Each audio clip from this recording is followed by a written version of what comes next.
Challenge. Développement, éducation, lutte contre les disparités, coexistence, le vivre ensemble, les ingrédients nécessaires à la sécurité en Afrique. C'est le challenge que devra relever le continent. Prospérité en toute sécurité. Africa Challenge avec Rima Ruibi. Africa Challenge. Bonjour l'Afrique et bienvenue à Africa Challenge. L'un des défis économiques que l'Afrique doit relever, c'est la lutte contre le blanchiment d'argent. Un phénomène qui touche tous les pays, mais son impact frappe plus durement les pays africains, en particulier ceux qui peinent à se relever d'un conflit ou ceux qui disposent de ressources limitées. Une définition s'impose, qu'est-ce que le blanchiment d'argent ? Le blanchiment d'argent, c'est l'action de traiter les produits d'activité criminelle pour dissimuler leur origine illégale.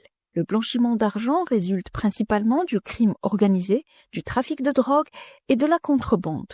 Autant de filières qui peuvent générer de gros volumes d'argent que les criminels ont besoin de blanchir afin de pouvoir les injecter dans un système financier légal sans qu'ils soient détectés. Le blanchiment d'argent est présent au cœur de la plupart des formes de criminalité organisée.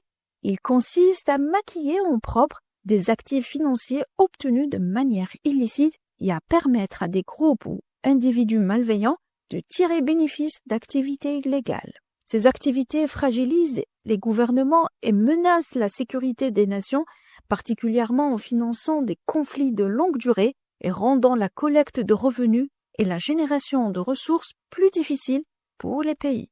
À savoir que pour notre continent, les pertes de l'Afrique liées aux flux financiers illicites ont presque doublé, passant de 50 milliards de dollars par an en 2015 à 90 milliards de dollars en 2022. Cela représente 3,7% de la production économique totale du continent, équivaut presque à la somme des investissements et de l'aide étrangère que l'Afrique reçoit chaque année. Le blanchiment d'argent en Afrique est aussi alimenté par certaines activités douteuses des hommes d'affaires étrangers.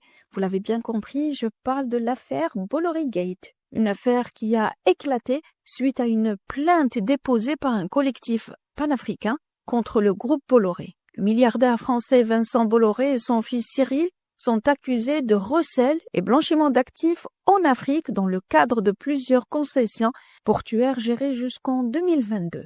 Le collectif accuse le groupe Bolloré de financement de campagnes électorales, de financer les responsables politiques nommés administrateurs des filiales du groupe, ainsi pour des contrats attribués sans appel d'offres. Ces pratiques documentées dans au moins 5 pays africains constituent vraisemblablement la face émergée d'un système Bolloré. Un rapport de la Commission nationale anticorruption du Cameroun cité dans la plainte évoque par exemple 60 millions d'euros de redevances et d'amendes collectées par le groupe Bolloré dans le cadre de ses concessions à Douala et Kribi et qu'il aurait retenu au lieu de les reverser à l'État. Le collectif et les associations panafricaines à l'origine de la plainte exigent la restitution de sommes allant jusqu'à plusieurs milliards d'euros liés aux anciennes activités portuaires du groupe Bolloré en Afrique de l'Ouest. Ces associations entendent, selon elles, rendre le commerce international plus juste et plus éthique.